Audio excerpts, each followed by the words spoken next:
Halo teman-teman, selamat pagi. Kami dari kelompok 1 yang beranggotakan Hestu NIM 021, Lilihan NIM 027, Yasep NIM 033, dan Ketut Novita NIM 097. Di sini kami akan mempresentasikan hasil diskusi kelompok kami tentang instrumen evaluasi non-tes penilaian kinerja.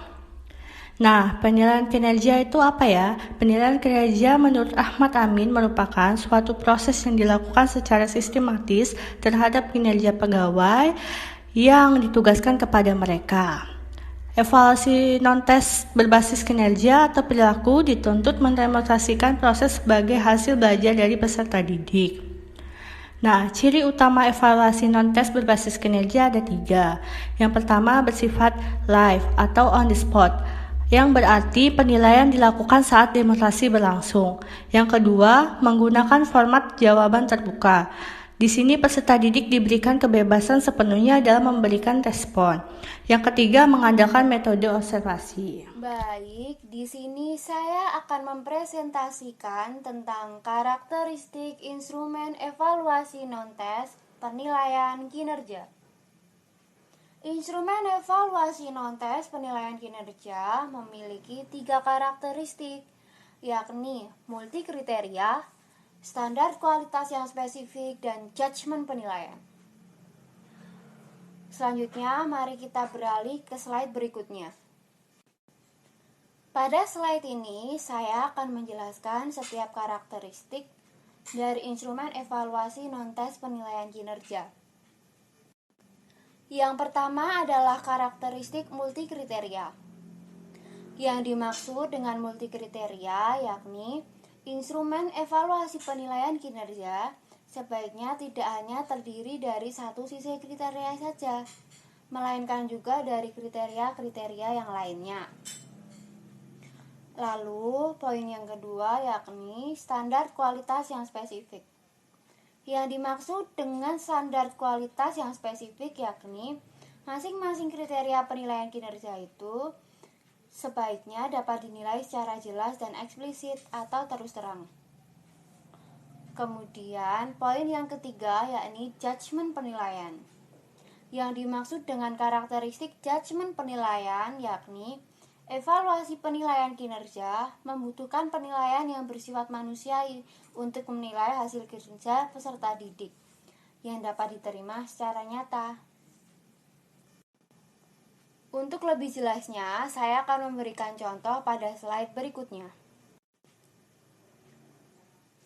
Untuk karakteristik multikriteria, contohnya dapat dilihat dalam lembar penilaian evaluasi hasil praktikum uji kandungan bahan makanan ini. Nah, pada indikator keselamatan kerja ini, siswa dinilai dari kriteria, misalnya penggunaan alat keselamatan kerja seperti jas laboratorium, sarung tangan, masker, dan sepatu tertutup. Jadi, jika siswa memenuhi 4 kriteria tersebut, maka dia akan mendapatkan nilai 4. Dan jika hanya satu alat saja yang digunakan, maka akan mendapatkan nilai 1.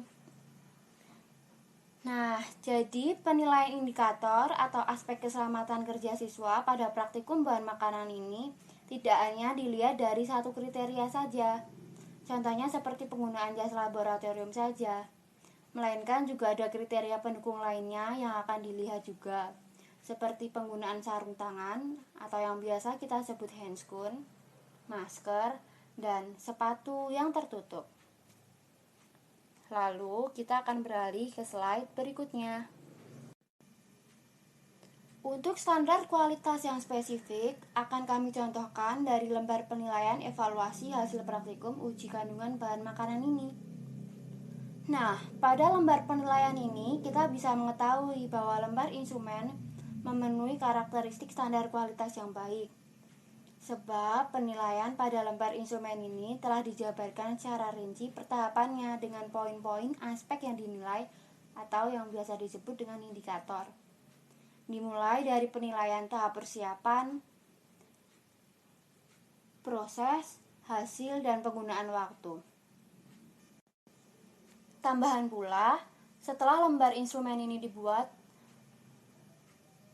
maka sebaiknya setiap indikator atau aspek dalam penilaian kinerja ini sebaiknya diinformasikan secara eksplisit atau berterus terang kepada para siswa, agar siswa dapat mengetahui secara jelas poin indikator atau aspek yang dinilai dan kriteria apa saja yang akan dinilai pada kinerjanya kali ini. Kemudian, untuk judgement penilaian juga akan kami contohkan dengan lembar penilaian evaluasi hasil praktikum uji kandungan bahan makanan ini.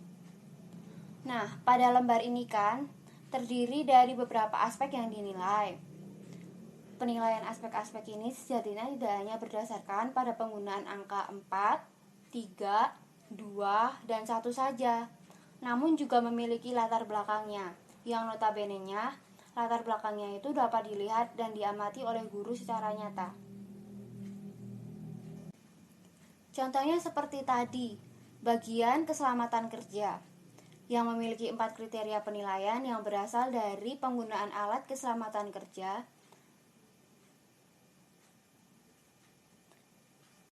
yakni jas laboratorium, sarung tangan, masker, dan sepatu tertutup. Nah, penggunaan alat itu kan bisa dilihat secara nyata dengan menggunakan mata. Jadi, judgement penilaian itu maksudnya menilai hasil kinerja siswa secara manusiawi dengan didasarkan pada penglihatan secara langsung aspek kinerja apa saja yang dilakukan oleh siswa, dan bukan hanya asal memberi nilai 4, 3, 2, dan 1 saja. Atau lebih singkatnya, lembar instrumen penilaian kinerja sebaiknya memuat aspek atau indikator yang kriteria-kriterianya dapat dilihat dan diamati dengan mata secara langsung. Sekian dari saya, selanjutnya akan dilanjutkan oleh teman saya. Baik, selanjutnya kami akan membahas mengenai kelebihan dan kekurangan. Untuk kelebihannya, yang pertama, pembuatan instrumen evaluasi non-tes penilaian kinerja ini lebih otentik. Yang kedua, kemampuan penyerapan materi akan jauh lebih terlihat karena dilakukan berdasarkan praktik atau kegiatan secara nyata. Yang ketiga adalah dapat menilai saat kegiatan praktik dilaksanakan. Di sini, seorang pendidik dapat melakukan penilaian langsung terhadap kinerja yang dilakukan oleh peserta didik saat praktik dilaksanakan. Yang keempat, evaluasi lebih lengkap dan alamiah secara penalaran, lisan, dan juga keterampilan. Nah, di sini evaluasi itu lebih menekankan kepada sifat-sifat secara lebih nyata di sini itu karena dilakukan kegiatan secara langsung. Nah, di sini untuk evaluasinya itu dapat dapat lebih beragam, dapat lebih lengkap karena melihat dari berbagai aspek seperti penalaran, lisan, dan juga keterampilan dari peserta didik. Lalu yang terakhir adalah kesepakatan penilaian transparan dan jelas. Nah, di sini untuk penilaian itu terdapat transparansi kepada peserta didik dan juga untuk penilaian itu jauh lebih jelas karena sudah memiliki patokan untuk penilaian antara 4, 3, 2, 1 atau contoh yang lainnya. Nah, lalu kita lanjut ke slide berikutnya mengenai kekurangan dari instrumen evaluasi non-tes penilaian kinerja. Yang pertama, untuk instrumennya, untuk evaluasinya ini itu membutuhkan waktu dan usaha yang lebih banyak. Seperti yang sudah dijelaskan pada tahapan-tahapan karakteristik dan juga ciri utama dan nanti akan dibahas di kriteria, maka untuk membuat sebuah instrumen evaluasi itu membutuhkan waktu yang cukup panjang karena beberapa tahapan yang harus dilalui oleh seorang pendidik. Lalu yang kedua adalah pendidik lebih terbebani. Di sini seorang pendidik akan jauh lebih bekerja keras dan merasa akan lebih terbebani karena seorang pendidik akan memiliki tugas yang amat banyak karena harus menilai secara langsung seluruh peserta didik di saat yang bersamaan pada saat kegiatan atau praktik dilaksanakan. Yang ketiga adalah reliabilitas rendah. Yang keempat adalah pendidik yang tidak aktif akan memberikan skor yang beragam. Nah, di sini jika pendidik tidak aktif untuk melihat secara langsung, mengamati secara langsung, maka seorang pendidik itu akan memberikan skor yang beragam. Nah, di sini skor yang diberikan nantinya akan tidak objektif.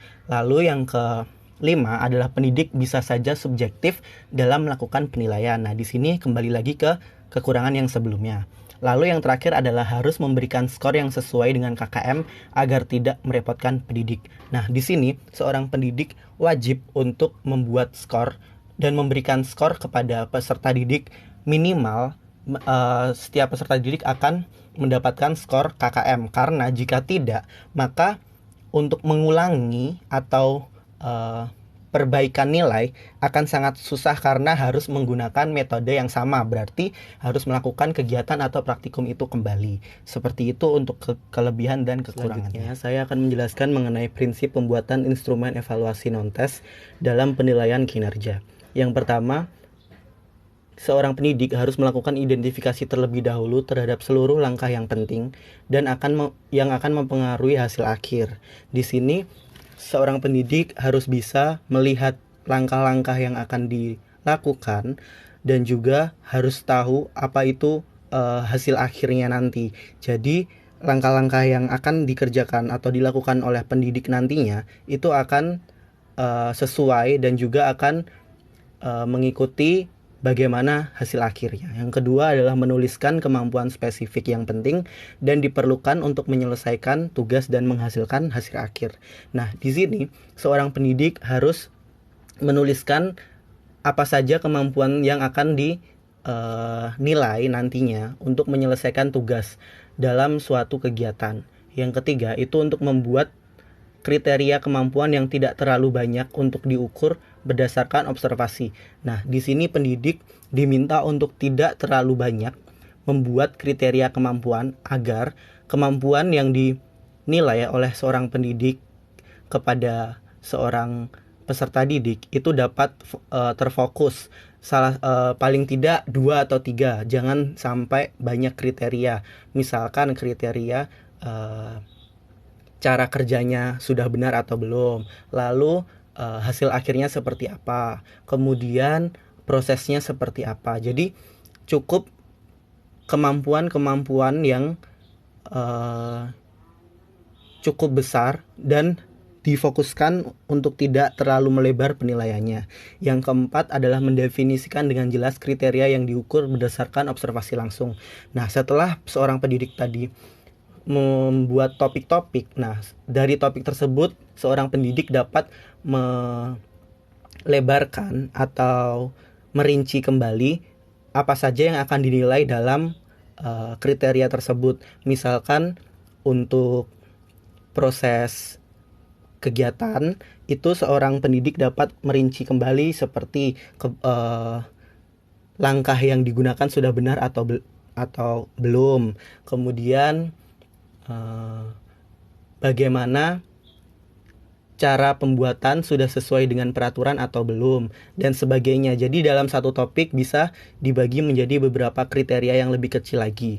Nah, yang terakhir adalah mengurutkan kriteria kemampuan yang akan diukur berdasarkan urutan kriteria yang dapat diamati selama observasi. Nah, di sini seorang pendidik akan merancang terlebih dahulu urutan-urutan yang akan dinilai terhadap peserta didik. Nah, di sini seorang pendidik akan mengurutkan misalkan persiapan alat dan bahan terlebih dahulu yang dinilai, kemudian proses pengerjaan yang dinilai. Jadi sistematika untuk menilai itu urut dari yang paling awal diamati hingga yang akhir dan berdasarkan urutan kegiatan. Begitu. Ya, kemudian saya akan menjelaskan mengenai kriteria pembuatan dalam instrumen evaluasi non-tes penilaian kinerja. Nah, di sini ada beberapa kriteria-kriteria yang harus diperhatikan oleh pendidik dalam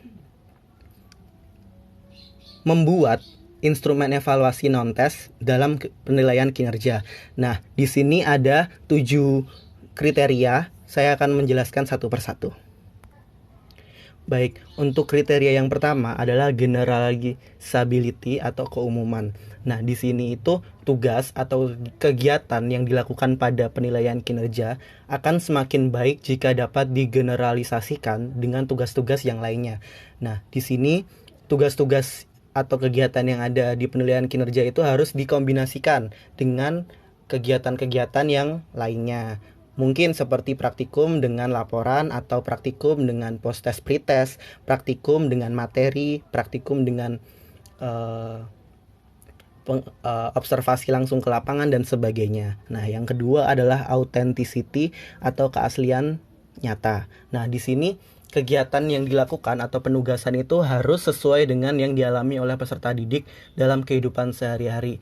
Oleh sebab itu, tidak semua materi yang ada di pembelajaran di peserta didik itu dapat dilakukan penilaian non-tes dalam penilaian kinerja. Jadi hanya beberapa materi atau beberapa topik yang dapat digunakan, seperti contohnya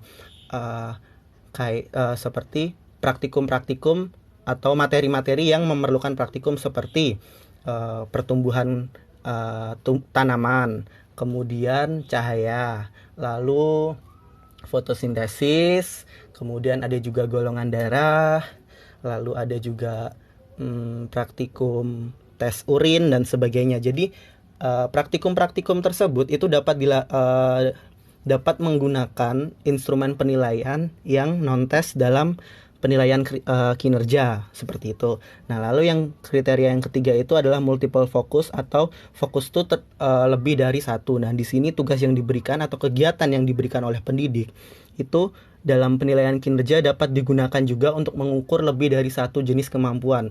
Misalkan kemampuan kognitif dan juga kemampuan yang lainnya. Misalkan pendidik akan menilai tentang kecepatan peserta didik dalam melakukan praktikum, kemudian ketepatan peserta didik untuk melaksanakan langkah-langkah yang diberikan, lalu juga dapat menilai hasil akhir dari kinerja. Jadi penilaian itu bersifat multi, jadi banyak yang dinilai. Lalu yang keempat adalah fairness atau keadilan. Nah, di sini kegiatan atau tugas itu yang diberikan dalam penilaian kinerja harus adil untuk seluruh peserta didik. Maka jika satu peserta didik melaksanakan praktikum, misalkan praktikum pertumbuhan dan perkembangan tanaman, maka peserta didik yang lain juga harus melakukan praktikum tersebut. Jadi adil untuk seluruh peserta didik. Nah, yang kelima itu adalah teachability atau bisa tidaknya diajarkan. Nah, di sini tugas atau kegiatan tuh yang diberikan dalam penilaian kinerja harus sesuai dengan apa yang diajarkan oleh guru kepada peserta didik. Nah, oleh sebab itu, maka sebelum melakukan penilaian kinerja, seorang pendidik harus memberikan materi terlebih dahulu kepada peserta didik. Nah, di sini itulah fungsi dari seorang pendidik untuk memberikan materi sebelum dilakukannya praktikum untuk dinilai penilaian kinerjanya. Nah, lalu yang keenam itu adalah feasibility atau kepraktisan. Di sini tugas atau kegiatan yang diberikan dalam penilaian kinerja itu harus mempertimbangkan kendala yang mungkin dihadapi oleh peserta didik dalam menyelesaikan tugasnya. Jika kegiatan tersebut tidak praktis, ribet, dan juga susah untuk dikerjakan, maka sebaiknya seorang pendidik tidak melakukan kegiatan tersebut karena mempertimbangkan banyak hal seperti waktu pembelajaran yang ada di dalam kelas dan sebagainya. Jadi kegiatan untuk melakukan penilaian kinerja ini harus dijalankan sebisa mungkin sangat praktis, sangat efisien. Jadi tidak menyita banyak waktu dan juga dapat membantu pendidik untuk menilai beberapa aspek beberapa kemampuan yang dimiliki oleh peserta didik. Nah, yang ketujuh atau terakhir ini adalah scorability atau tugas yang diberikan itu setidaknya dapat diberi skor. Nah, di sini tugas tersebut itu harus membuat peserta didik memperoleh skor yang sesuai dengan apa yang peserta didik lakukan. Maka dari itu, biasanya untuk penilaian non-tes ini akan dilakukan penilaian tindak lanjut seperti pembuatan laporan untuk dinilai hasil pekerjaannya, namun juga seorang pendidik dapat menilai proses kinerja yang dilakukan oleh peserta didik. Nah, untuk penilaiannya itu sangat beragam. Saya ambil contoh salah satu saja, misalkan untuk ketepatan kerja itu nilainya misalnya kita bagi menjadi 4. Yang nilai 4 jika sudah sangat tepat, nilai 3 jika tepat, nilai 2 jika kurang tepat, dan nilai 1 jika sangat tidak tepat. Nah, di sini nilai-nilai ini dapat menjadi gambaran untuk membantu pendidik untuk membuat penilaian atau memberi skor kepada peserta didik.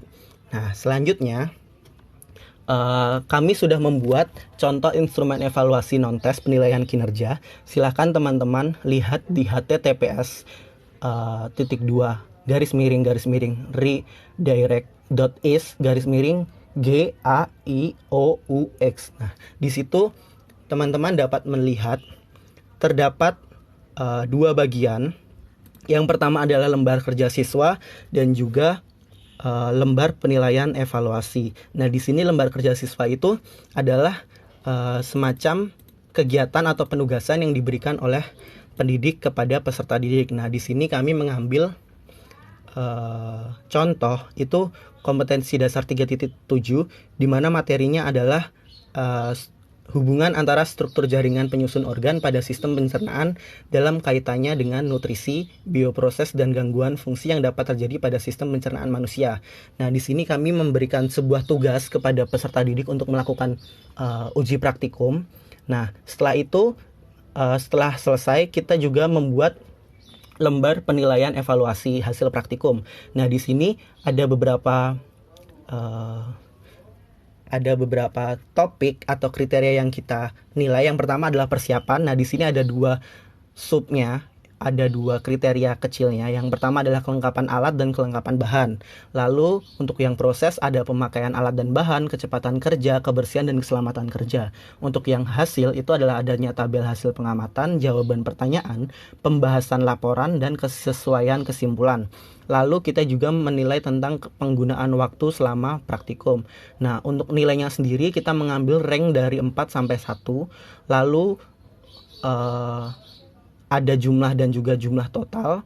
Lalu untuk penilaian itu adalah jumlah skor total dibagi 4 dikali 10. Nah, itu adalah nilai akhir dari kegiatan peserta didik. Jadi hasil dari kinerjanya peserta didik tadi dapat dinilai dengan angka atau jadi hasil akhirnya itu berupa angka.